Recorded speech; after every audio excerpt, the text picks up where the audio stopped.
여러분, 혹시 이런 생각 한 번쯤 해보신 적 있으신가요? 내가 두 눈을 감은 그날 이후에 우리 아이들이 서로 등을 돌리면 어쩌나 하는 바로 그 마음 말이에요. 충청남도 천안시에 사시는 80살 김순자 어머니도 그 두려움을 두 눈으로 직접 겪으셨습니다. 평생을 자식들 입에 밥 한 술 더 넣어주려고만 살아오신 김순자 어머니에게는 세상에서 가장 자랑스러운 보물이 셋 있었습니다. 큰아들 정환이와 둘째 딸 미경이, 그리고 막내 아들 정우, 이 세 남매가 바로 그분의 전부였지요. 어린 시절 세 남매는 손을 꼭 붙잡고 천안 골목을 뛰어다니던 누구보다 우애 깊은 형제였습니다. 형이 동생 운동화 끈을 묶어주고 누나가 막내 도시락을 챙겨주던 그런 사이였어요. 동네 사람들도 저 집 삼남매는 참 우애가 좋다고 늘 입을 모았습니다. 여름이면 새 남매는 마당 평상에 나란히 누워 밤하늘의 별을 세었고, 겨울이면 한 이불 속에서 서로 발을 비비며 잠들었습니다. 어머니는 그 모습이 세상에서 제일 보기 좋다며 흐뭇해하셨지요. 그땐 정말 이 아이들이 평생 그렇게 의지하며 살 줄로만 알았습니다. 그런데 여러분, 그렇게 살갑던 새 남매가 단 하루 만에 남보다 못한 사이가 되어버렸다면 믿으시겠어요? 그것도 칼이나 주먹이 아니라 말 한마디 때문에 말이지요. 바로 상속이라는 그 세 글자가 식탁 위에 올라온 그날이었습니다. 오늘 이 이야기는 어느 드라마 속 부잣집 이야기가 아닙니다. 작은 단독주택 한 채와 손바닥만 한 땅, 그리고 통장 하나를 두고 벌어진 일이에요. 어쩌면 여러분, 이웃집에서, 아니 바로 우리 집에서도 일어날 수 있는 그런 이야기랍니다. 이 이야기를 끝까지 들으시고 나면 아마 여러분의 마음에도 누군가 한 사람쯤 떠오르실 겁니다. 오랫동안 연락 한번 못한 형제일 수도, 어느새 멀어진 자식일 수도 있지요. 그 사람을 가만히 떠올리며 천천히 함께 들어주시면 참 좋겠습니다. 김순자 어머니의 남편, 그러니까 아버지 박영호 씨는 12년 전 67의 나이에 세상을 떠났습니다. 평생 천안 외곽에서 작은 철물점을 하며 세 남매를 키워낸 분이셨지요. 남긴 것이라곤 오래된 집 한 채와 성실하다는 평판뿐이었습니다. 아버지 박영호 씨는 무뚝뚝했지만 속정이 깊은 분이셨습니다. 자식들 앞에서 사랑한다는 말 한마디 못하셨어도 새벽같이 일어나가게 문을 여는 그 굽은 뒷모습이 곧 사랑이었지요. 새 남매는 그런 아버지의 등을 보며 묵묵히 자라났습니다. 남편을 먼저 보낸 뒤로 김순자 어머니는 그 집을 단 한 번도 떠나지 않으셨습니다. 마당의 감나무도 삐걱대는 낡은 대문도 다 남편과 자식들의 손때가 묻은 것들이었으니까요. 혼자 사는 집이 적적해도 그 집을 지키는 것이 어머니에게는 마지막 자존심이었습니다. 새 남매는 자라서 저마다의 삶을 꾸렸습니다. 큰아들 정환이는 올해 55, 부산에서 작은 사업을 했고, 둘째 딸 미경이는 52, 천안 가까운 곳에서 어머니를 살뜰히 챙겼습니다. 막내 정우는 48, 서울에서 직장 생활을 하며 가장 멀리 떨어져 살았지요. 그 중에서도 어머니 곁을 가장 가까이서 지킨 사람은 둘째 딸 미경이었습니다. 일주일에 두세 번씩 반찬을 해나르고 병원 갈 일이 있으면 두말없이 차를 몰고 달려왔지요. 어머니가 새벽에 허리가 아파 끙끙 앓을 때 가장 먼저 달려온 것도 늘 미경이었습니다. 미경이는 그 일을 단 한 번도 생색내지 않았습니다. 자식이 부모 챙기는 게 당연하다고만 여겼으니까요.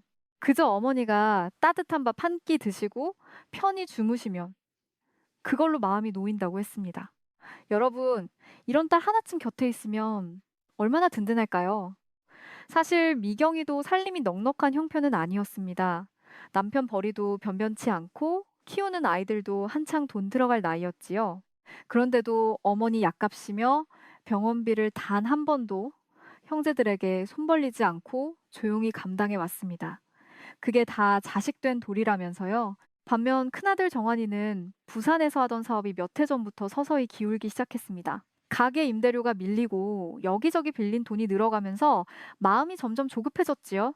명절에 내려와도 예전처럼 환하게 웃지 못하고 어딘가 그늘해진 얼굴이었습니다. 막내 정우는 서울 생활에 바빠 1년에 두어 번 얼굴을 비추는 게 전부였습니다. 그래도 올 때마다 어머니 손에 용돈을 쥐어드리며 효자 노릇을 했지요. 다만 정우는 셈이 빠르고 현실적인 사람이라 마음보다 계산이 먼저 앞서는 구석이 조금 있었습니다. 어린 시절만 해도 정우는 형과 누나를 그렇게 따르던 막내였습니다. 형 뒤를 졸졸 쫓아다니고 누나가 사주는 군것질에 한박 웃음을 짓던 아이였지요. 그 천진하던 막내가 언제부터 쌤부터 앞세우는 어른이 되었는지 어머니는 가끔 그게 못내 서글펐습니다. 새 남매는 성격도 사는 형편도 제각각이었지만 그래도 한 가지만은 똑같았습니다. 바로 어머니를 사랑한다는 그 마음이었어요. 적어도 그날 저녁 그 한마디가 나오기 전까지는 누구도 그 사실을 의심하지 않았습니다. 지난해 추석 오랜만에 세 남매가 모두 천안문가에 모였습니다. 김순자 어머니는 며칠 전부터 장을 보고 전을 부치고 손수 송편을 빚으며 잔뜩 들떠 계셨지요. 자식들이 한자리에 모인다는 것만으로도 어머니는 10년은 젊어진 듯 했습니다. 오랜만에 마당엔 손주들 웃음소리가 가득했고 부엌에선 기름 냄새가 구수하게 번졌습니다. 어머니는 이 순간이 영원히 이어졌으면 좋겠다고 속으로 가만히 빌었습니다. 여러분도 아시지요? 자식들 다 모인 그 밥상이 부모에게 얼마나 큰 행복인지를요. 저녁상이 차려지고 오랜만에 온 가족이 둥글게 둘러앉았습니다. 처음엔 사는 이야기, 손주들 학교 이야기로 화기애애했어요. 그런데 술이 한두 잔 돌고 분위기가 무르익을 무렵 막내 정우가 무심한 듯 한마디를 툭 꺼냈습니다. 그 한마디가 모든 것의 시작이었습니다. 어머니, 그런데 이 진명이는 앞으로 어떻게 되는 거예요? 정우의 그 말에 시끌벅적하던 밥상이 순간 찬물을 끼얹은 듯 조용해졌습니다. 김순정 어머니는 들고 있던 숟가락을 슬며시 내려놓으셨지요. 가슴 한구석이 서늘해지는 것을 느끼셨습니다. 여러분, 부모 앞에서 재산 이야기를 먼저 꺼내는 자식의 마음은 대체 어떤 것일까요? 정우는 그저 궁금해서 물었을 뿐이라고 했습니다. 하지만 그 한마디는 10년 넘게 잠잠하던 무언가를 끝내 건드리고 말았습니다. 식탁 위의 공기가 미묘하게 달라지기 시작했어요. 잠깐의 침묵을 깨고 큰아들 정환이가 헛기침을 하며 슬그머니 말을 받았습니다. 사실 나도 한 번쯤은 정리해두는 게 좋겠다고 생각했다고 말이지요. 그 순간 둘째 딸 미경이의 얼굴이 딱딱하게 굳어졌습니다. 어머니가 아직 두 눈 뜨고 계신 그 자리였으니까요. 어머니 오해는 마세요. 미리 깔끔하게 해두면 나중에 서로 얼굴 붉힐 일이 없잖아요. 정우는 그렇게 말하며 분위기를 풀어보려 했습니다. 하지만 김순자 어머니의 귀에는 그 말이 영다르게 들렸습니다. 마치 어서 정리하고 떠나달라는 말처럼 들렸지요. 여러분, 바로 이 대목입니다. 같은 말이라도 누가, 언제, 어떤 마음으로 꺼내느냐에 따라 칼이 되기도 하고 약이 되기도 하지요. 정우는 분명 나쁜 뜻은 아니었을지도 모릅니다. 그러나 부모가 시퍼렇게 살아계신 밥상 위에서 그 말은 너무도 일렀습니다. 그날 밤 자식들이 모두 잠든 뒤 김순자 어머니는 홀로 마루에 앉아 계셨습니다. 낮에 들은 그 한마디가 자꾸만 가슴을 두드렸지요. 내가 아직 멀쩡히 살아있는데 벌써 내 떠난 뒤를 셈하고 있구나 하는 생각에 도무지 잠이 오지 않았습니다. 이튿날 아침, 겉으로는 아무 일 없다는 듯 다시 밥상이 차려졌습니다. 하지만 세 남매 사이엔 전날과는 다른 어색한 기류가 흘렀어요. 서로 눈을 마주치지 않고 말수도 부쩍 줄어들었습니다. 어머니만이 그 미묘한 변화를 가장 먼저 알아차리셨지요. 명절이 끝나고 자식들이 각자의 집으로 돌아간 뒤 집 안은 다시 텅 비었습니다. 그런데 이상하게도 그 빈집이 예전보다 훨씬 더 휑하게 느껴졌습니다. 김순자 어머니는 그제야 어렴풋이 깨달았습니다. 무언가가 조용히 어긋나기 시작했다는 것을요. 며칠 뒤부터 자식들에게서 걸려오는 전화의 결이 조금씩 달라졌습니다. 안부를 묻는 듯 하면서도 슬그머니 집과 땅 이야기를 꺼내는 일이 잦아졌지요. 어머니, 요즘 그 땅값이 꽤 올랐다던데요. 정우의 그런 말에 어머니는 그저 웃어넘기려 애를 썼습니다. 큰아들 정환이의 전화는 더 조심스러웠지만 그래서 오히려 더 마음이 쓰였습니다. 어머니 건강은 어떠시냐? 묻고는 끝에 가서는 늘 돈 이야기로 흘러갔으니까요. 사업이 어렵다는 하소연 뒤에는 차마 말하지 못한 무언가가 늘 매달려 있는 듯 했습니다. 여러분, 부모는 다 압니다. 자식이 입 밖으로 꺼내지 않아도 그 목소리만 들어도 무엇이 필요한지를 말이지요. 김순자 어머니는 정환이가 무슨 말을 하고 싶은지 짐작하면서도 차마 먼저 묻지 못했습니다. 물으면 정말로 그 말이 현실이 될까 두려웠던 겁니다. 그 와중에도 둘째 딸 미경이는 변함이 없었습니다. 여전히 반찬을 해나르고 어머니 약을 챙기고 병원 예약을 꼬박꼬박 잡았지요. 다만 미경이는 두 오빠와 동생이 변해가는 모습을 곁에서 지켜보며 속이 까맣게 타들어갔습니다. 그래도 입 밖으로 내지는 않았어요. 미경이가 가장 견디기 힘들었던 건 돈 이야기 그 자체가 아니었습니다. 어머니가 아직 시퍼렇게 살아계신데도 형제들이 이미 어머니를 떠나보낸 사람처럼 군다는 사실이었지요. 그 모습을 볼 때마다 미경이는 어머니의 손을 더 꼭 잡아드렸습니다. 그런데 여러분, 큰아들 정환이의 뒤에는 또 한 사람이 있었습니다. 바로 그의 아내, 큰며느리였지요. 사업이 기울며 빚에 쪼들리던 큰며느리는 시어머니 집과 땅에 점점 더 노골적으로 눈독을 들이기 시작했습니다. 베갯머리에서 남편을 끊임없이 부추겼지요. 큰며느리는 어머니께 전화를 걸어 안부를 핑계 삼아 슬쩍슬쩍 떠보는 일이 많아졌습니다. 어머님, 그 집 그냥 비워두면 뭐 하세요? 우리가 들어가 보시면 좋잖아요. 말은 효도였지만 그 속내가 무엇인지 김순자 어머니가 모를 리 없었습니다. 그럴 때마다 어머니는 그저 그래, 생각해보마 하고 부드럽게 받아 넘기셨습니다. 며느리를 모진 말로 내치는 분이 아니셨으니까요. 하지만 전화를 끊고 나면 한참을 멍하니 앉아 계시곤 했습니다. 여러분, 그 마음이 어떠셨을지 짐작이 가고도 남으시죠? 큰며느리의 전화가 잦아질수록 큰아들 정환이의 태도도 조금씩 달라졌습니다. 예전에 어머니 안부부터 묻던 아이가 이젠 대뜸집 이야기부터 꺼내곤 했지요. 어머니는 아들의 그 변해버린 말투에서 며느리의 그림자를 어렵지 않게 읽어내셨습니다. 하루는 큰며느리가 어머니께 전화를 걸어 한참을 뜸을 들이다 어렵게 말을 꺼냈습니다. 어머님, 죄송한데요. 그 천한 집을 미리 저희 앞으로 좀 해주시면 안 될까요? 수학이 넘어 그 떨리는 목소리에 어머니는 화를 내기보다 도리어 가슴이 먹먹해지셨습니다. 사실 큰며느리도 마냥 모진 사람만은 아니었습니다. 남편 사업이 무너지며 살던 전셋집까지 위태로워졌고 한창 학비가 들어가는 아이가 둘이나 있었으니까요. 그 절박함이 사람을 자꾸 모진 길로 몰아세웠던 겁니다. 여러분, 가난은 때로 멀쩡한 사람의 마음마저 흔들어 놓지요. 그렇게 가을이 지나고 겨울이 깊어갈 무렵 결국 터질 것이 터지고 말았습니다. 큰아들 정환이가 어머니께 직접 부탁 하나를 꺼낸 것이지요. 그 부탁이 무엇이었기에 우애 깊던 세 남매를 끝내 원수로 갈라놓았을까요? 여러분, 조금만 더 들어보세요. 그날 정환이는 혼자 천안문가를 찾아왔습니다. 며칠 면도도 못한 듯 초췌한 얼굴이었지요. 어머니 앞에 한참을 말없이 앉아있던 그가 마침내 어렵게 입을 열었습니다. 어머니, 이 집을 담보로 잠깐만 돈을 좀 빌릴 수 있을까요? 가게가 넘어가게 생겼어요. 김순자 어머니는 가슴이 철렁 내려앉았습니다. 자식이 벼랑 끝에 몰렸다는데 모른 척할 부모가 세상에 어디 있겠어요. 하지만 그 집은 단순한 집이 아니었습니다. 세 남매가 함께 자란 곳이자 먼저 떠난 남편과의 마지막 추억이 고스란히 담긴 곳이었으니까요. 어머니는 며칠만 생각할 시간을 달라고 하셨습니다. 그러나 이 일은 어머니 혼자만의 일이 아니었지요. 어떻게 알았는지 막내 정우가 그 소식을 듣고 펄쩍 뛰며 전화를 걸어왔습니다. 형 혼자 그 집을 담보로 잡는 건 절대 안 된다며 목소리를 높였어요. 형만 자식이고 우리는 자식 아니냐고. 정우는 나를 바짝 세웠습니다. 나중에 그 집 잘못되면 누가 책임지느냐는 말까지 덧붙였지요. 그 전화 한 통으로 형제 사이에 가느다랗게 남아있던 신뢰의 끈이 툭 하고 끊어지기 시작했습니다. 여러분, 돈 앞에서 핏줄은 이토록 약했습니다. 큰아들과 막내 아들 사이에 오가는 말이 점점 거칠어졌습니다.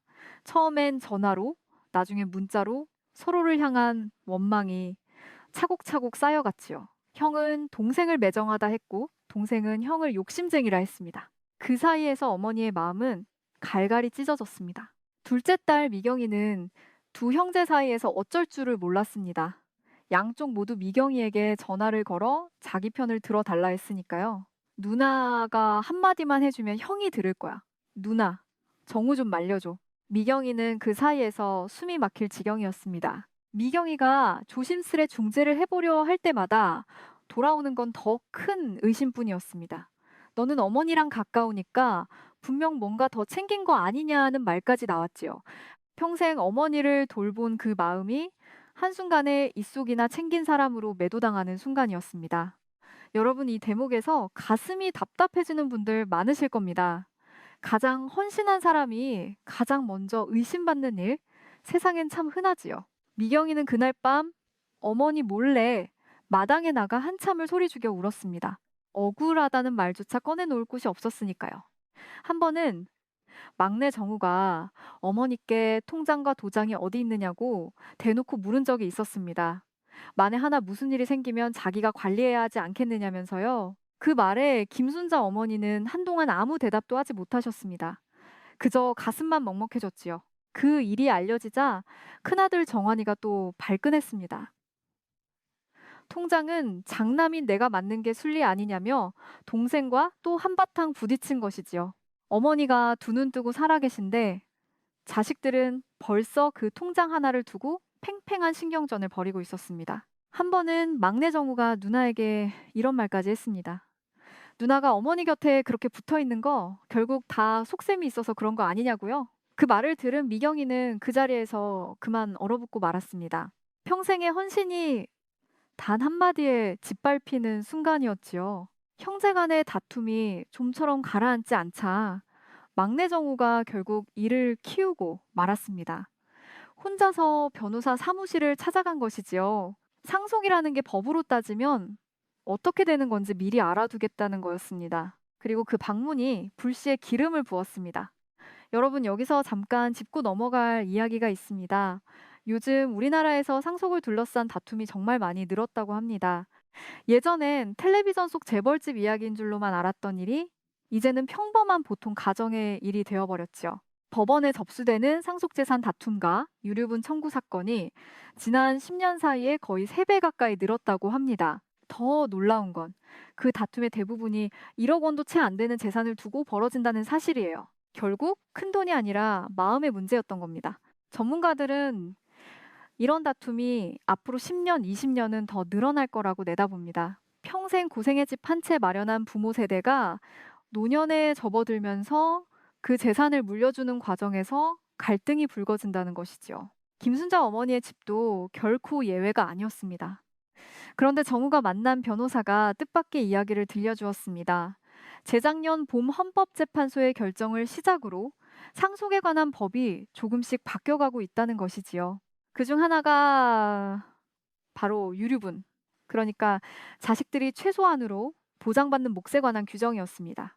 정우의 눈이 번쩍 뜨였어요. 새로 바뀌어가는 법에 따르면 부모를 오랜 세월 모시고 봉양한 자식의 기여를 예전보다 훨씬 더 인정해준다고 했습니다. 반대로 부모를 내팽개치거나 학대한 자식은 법원의 판단에 따라 상속받을 권리 자체를 잃을 수도 있게 되었지요. 이른바 효도를 따지는 법이었습니다. 변호사는 정우에게 이런 말도 덧붙였습니다. 요즘은 형제 자매끼리 봤던 최소한의 목마저 법이 바뀌어 사라졌고 다툼은 오히려 더 거칠어지는 추세라고요. 미리 알아두는 건 좋지만 가족을 한번 잃고 나면 그 어떤 법도 다 소용없다는 말도 함께였습니다. 이 이야기를 전해 들은 형제들의 속내는 제각각으로 갈렸습니다.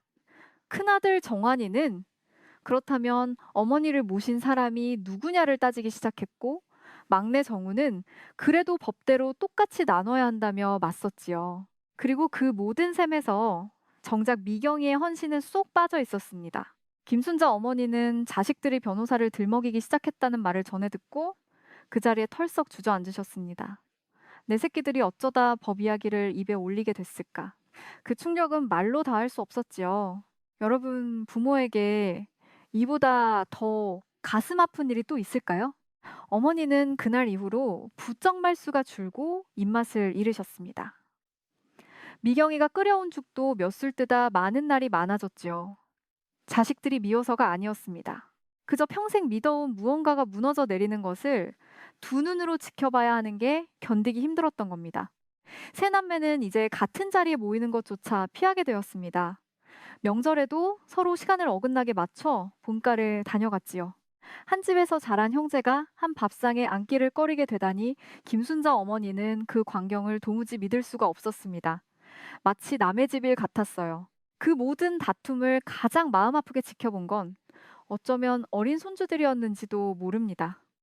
할머니, 우리 큰아빠랑 작은아빠는 왜 이제 같이 안 와요? 손주의 그 천진한 물음에 김순자 어머니는 차마 대답을 하지 못하고 그저 어린 등만 가만히 쓸어주셨습니다. 그러던 어느 겨울 저녁, 결국 세 남매가 한자리에 모이게 되는 일이 생겼습니다. 어머니가 갑자기 쓰러져 병원에 실려가셨다는 소식 때문이었지요. 그런데 그 위급한 순간조차 형제들은 어머니 걱정보다 다른 셈을 먼저 했습니다. 여러분 정말 믿어지시나요? 다행히 어머니의 상태는 큰 고비를 넘겼습니다. 과로와 마음고생이 한꺼번에 겹쳐 잠시 정신을 잃으셨던 것이죠. 병상에 누운 어머니 곁을 가장 먼저, 그리고 끝까지 지킨 사람은 역시 둘째 딸 미경이었습니다. 두 형제는 잠깐 얼굴을 비추고는 서둘러 자리를 떴어요. 병원 복도에서 큰아들과 막내아들이 또다시 언성을 높였습니다. 어머니가 입원해 계신 바로 그 병원 복도에서 말이죠. 만약 어머니가 잘못되시면 그 다음은 어떻게 할 거냐는 차마 입에 담기 어려운 이야기가 오갔습니다. 그 소리를 병실 안에서 미경이가 다 듣고 말았습니다. 미경이는 병실 문을 열고 나가 두 사람 앞에 똑바로 섰습니다. 그리고 평생 처음으로 두 형제를 향해 목소리를 높였지요. 어머니 아직 여기 살아 계셔. 제발 그만들 좀 해. 그 한마디에 복도가 찬물을 끼얹은 듯 조용해졌습니다. 미경이의 두 눈에선 눈물이 흘렀어요. 여러분, 평생 참고 또 참아온 사람이 마침내 목소리를 낼 때 그건 분노가 아니라 슬픔에 더 가깝습니다. 미경이는 두 형제가 미운 게 아니라 이렇게까지 변해버린 게 그저 슬펐던 겁니다.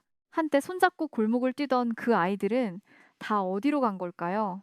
그날 병원에서의 일이 있은 뒤 형제 사이의 골은 더욱 깊어졌습니다. 큰아들은 미경이가 어머니를 등에 업고 유세를 떤다고 여겼고 막내는 누나가 진작 자기 편을 들어줬어야 했다며 서운해했지요.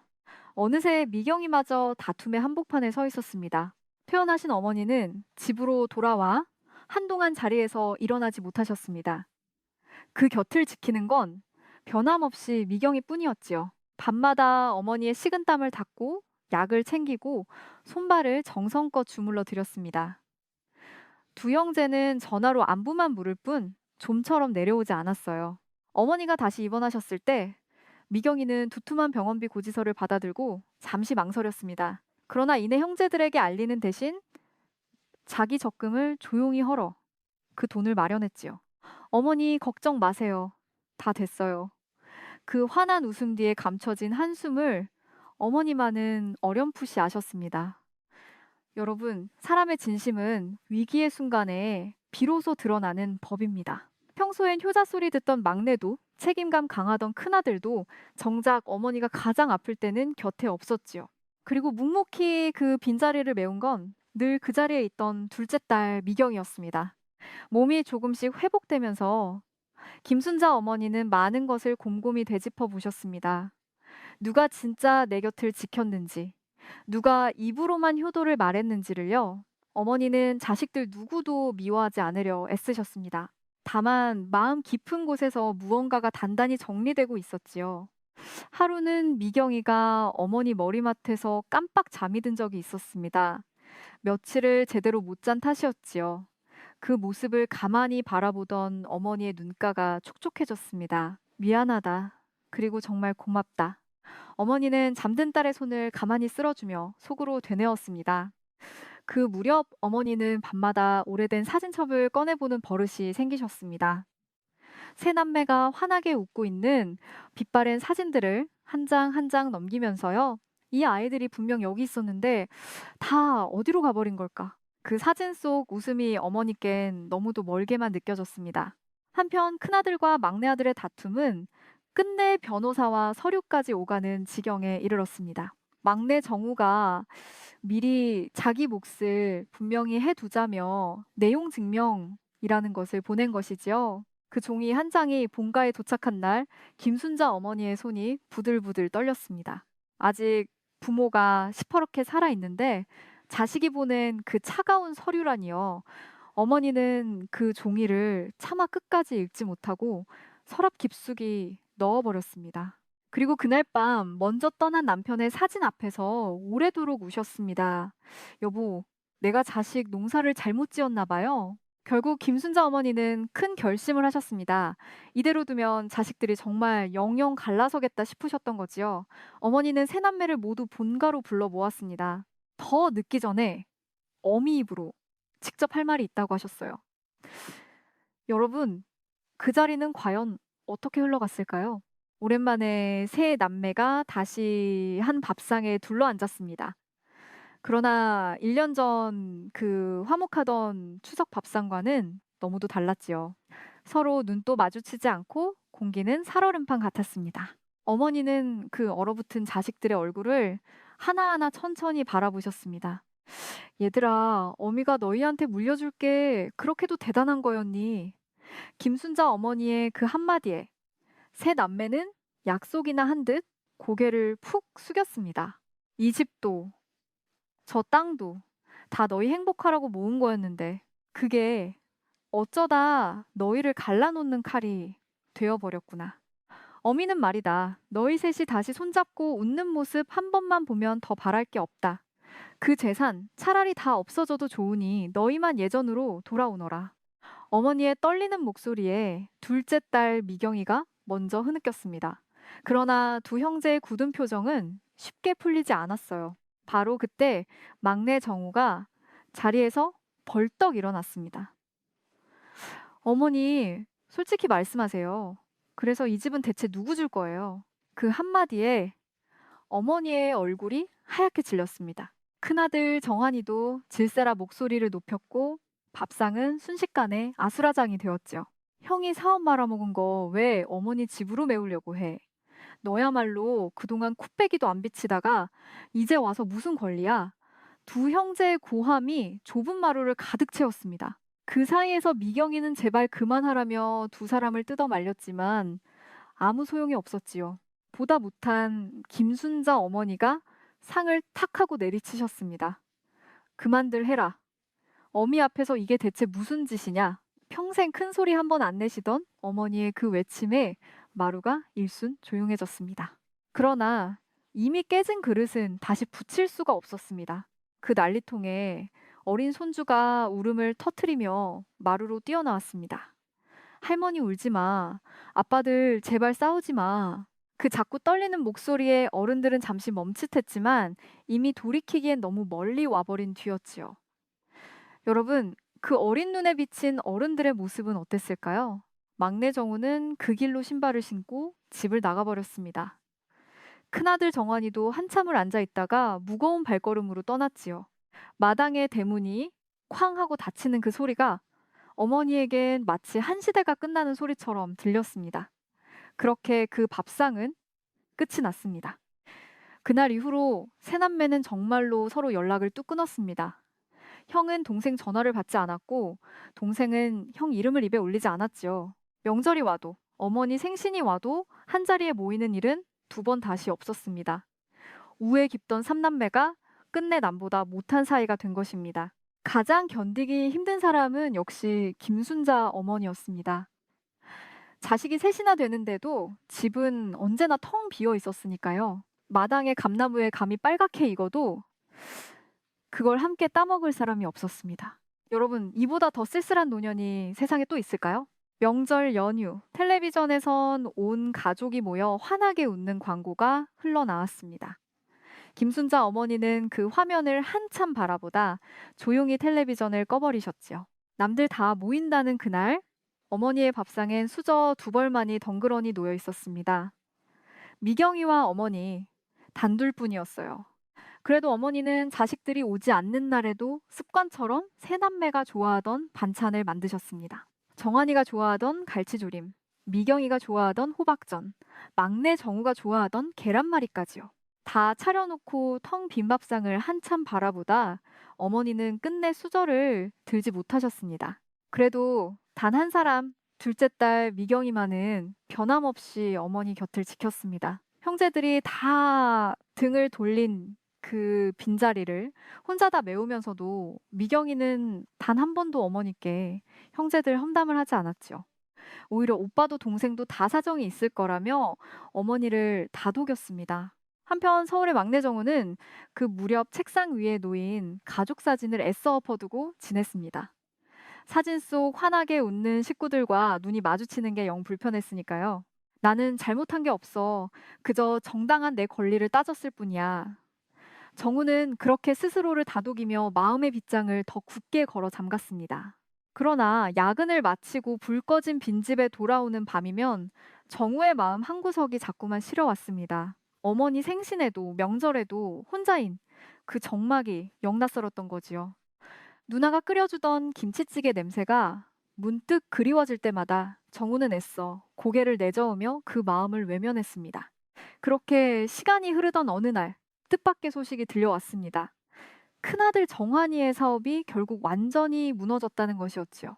그렇게 집을 담보로 잡으려 매달리던 그 가게가 끝내 남의 손에 넘어가고 만 겁니다. 여러분, 인생이란 참으로 알 수 없지요. 더 가슴 아픈 건 그 다음이었습니다. 정작 그가 힘들어졌을 때 그렇게 똑같이 나누자던 막내 정우는 전화 한 통 받지 않았다고 합니다. 형제란 게 좋을 때만 형제였던 셈이지요. 정환이는 그제야 자기가 무엇을 잃어버렸는지를 어렴풋이 깨닫기 시작했습니다. 그동안 그를 부추기던 큰 며느리마저 형편이 어려워지자 등을 돌리고 친정으로 가버렸다고 합니다. 그 집과 땅을 그렇게 탐내던 사람들이 정작 어려운 순간엔 아무도 곁에 남지 않았던 거지요. 정환이는 텅 빈 방에 홀로 앉아 깊은 후회에 잠겼습니다. 빈털터리가 되어갈 곳이 없어진 큰아들이 마지막으로 찾아간 곳은 다름 아닌 천안 본가였습니다. 그토록 욕심내던 그 집의 대문 앞에서 그는 차마 들어가지 못하고 한참을 우두커니 서 있었지요. 어머니, 그리고 미경아. 그의 입에서 오랜만에 두 사람의 이름이 흘러나왔습니다. 문을 열고 나온 사람은 둘째 딸 미경이었습니다. 초췌해진 오빠의 모습을 본 미경이는 아무 말 없이 그를 안으로 들였지요. 그동안 미웠을 법도 한데 미경이는 따뜻한 밥상부터 차려냈습니다. 그 밥을 먹으며 정환이는 끝내 고개를 들지 못하고 눈물만 뚝뚝 떨궜습니다. 미안하다, 미경아. 그동안 나는 도대체 뭘 그렇게 움켜쥐려 했던 걸까? 정환이의 그 한마디에 미경이는 그저 괜찮다며 오빠의 등을 토닥였습니다. 늦었지만 이렇게 돌아와줘서 다행이라고요. 여러분, 사람이 무너지고 나서야 비로소 보이는 것들이 있는 모양입니다. 한편 시간이 흐르며 막내 정우도 자신의 셈이 얼마나 부끄러운 것이었는지를 깨닫게 되었습니다. 바뀐 상속법에 대해 다시 알아보던 그는 한 가지 사실 앞에서 그만 말문이 막혔지요. 부모를 곁에서 모신 자식의 기여가 예전보다 훨씬 무겁게 인정된다는 그 조항 말입니다. 법은 이제 입으로만 떠드는 효도가 아니라 실제로 곁을 지킨 사람의 헌신을 헤아리는 쪽으로 바뀌어가고 있습니다. 누가 부모의 병상을 지켰는지, 누가 끝까지 손을 잡았는지를요. 그 기준 앞에서 정우는 비로소 누나 미경이에게 한없이 부끄러워졌습니다. 여러분, 세상의 법이 아무리 잘 갖춰진다 해도 가장 무서운 건 결국 자기 양심이라는 거울입니다. 정우는 누구의 강요도 없이 스스로 누나에게 전화를 걸었습니다. 누나, 그동안 정말 미안했어. 그 한마디를 꺼내기까지 참으로 먼 길을 돌아온 셈이었지요. 전화기 너머로 한참 동안 말을 잇지 못하던 정우가 끝내 어린아이처럼 울먹였습니다. 누나, 나 그동안 정말 못났었어. 형한테도 어머니한테도 다 면목이 없어. 미경이는 그 목소리를 들으며 오래전 잃어버린 막내동생이 비로소 돌아오는 듯한 기분이 들었습니다. 세 남매가 조금씩 제자리를 찾아갈 무렵 김순자 어머니가 자식들을 다시 한자리에 불러 모으셨습니다. 이번엔 다툼의 자리가 아니라 어미의 진심을 전하는 자리였지요. 어머니는 낡은 서랍에서 손때 묻은 편지 한 통을 꺼내 놓으셨습니다. 세 남매의 눈이 휘둥그레졌어요. 그 편지는 먼저 떠난 아버지가 생전에 직접 써둔 것이었습니다. 혹시라도 내가 없는 사이 너희가 재산으로 다투거든 이 편지를 보여주라며 어머니께 가만히 맡겨둔 거였지요. 떨리는 손으로 편지를 펼친 어머니의 목소리가 가늘게 흔들렸습니다. 아버지의 편지엔 이렇게 적혀 있었습니다. 내가 너희에게 남기는 건 집도 땅도 아니라 서로를 아끼는 그 마음 하나다. 그 마음만 잃지 않으면 너희는 무엇이든 다시 읽을 수 있다. 그러나 그 마음을 잃으면 천칸 집을 물려줘도 너희는 결국 가난한 사람이 된다. 세 남매는 그 편지 앞에서 끝내 고개를 들지 못했습니다. 큰아들도 둘째 딸도 막내 아들도 하나같이 어깨를 들썩이며 울었지요. 평생 말없이 자식들을 지켜보던 아버지의 그 한마디가 어떤 법보다, 어떤 변호사보다 무겁게 가슴을 때렸습니다. 그날 세 남매는 아주 오랜만에 서로의 손을 마주 잡았습니다. 1년 넘게 굳게 닫혀있던 마음의 문이 아버지의 편지 한 통에 스르르 열린 것이지요. 미안하다. 그리고 고맙다는 말들이 좁은 마루를 가득 채웠습니다. 김순자 어머니는 그 모습을 보며 환하게 웃으셨어요. 물론 모든 것이 하루아침에 예전으로 돌아간 것은 아니었습니다. 서로를 향한 미안함과 어색함이 한동안 세 남매 사이를 맴돌았지요. 그래도 그들은 다시 노력하기로 마음먹었습니다. 깨진 그릇이라도 정성껏 다시 붙이면 그 나름의 무늬가 생기는 법이니까요. 여러분, 어쩌면 이 이야기가 여기서 깨끗하게 끝났다고 말하고 싶으실지도 모릅니다. 하지만 인생이 늘 그렇게 깔끔하지만은 않지요. 한번 깨진 그릇은 다시 붙여도 금이 남는 법이니까요. 새 남매에게도 아직 천천히 풀어야 할 매듭이 남아 있었습니다. 큰아들 정환이는 자신이 가장 큰 잘못을 했다며 집과 땅에 대한 욕심을 완전히 내려놓았습니다. 막내 정우 역시 형의 어려운 사정을 모른 척한 것을 진심으로 사과했지요. 두 사람은 어머니 앞에서 다시는 재산 때문에 얼굴 붉히지 않기로 굳게 약속했습니다. 그리고 세 남매는 한 가지를 함께 결정했습니다. 어머니가 살아계시는 동안에는 누구도 그 집과 땅에 대해 입에 올리지 않기로요.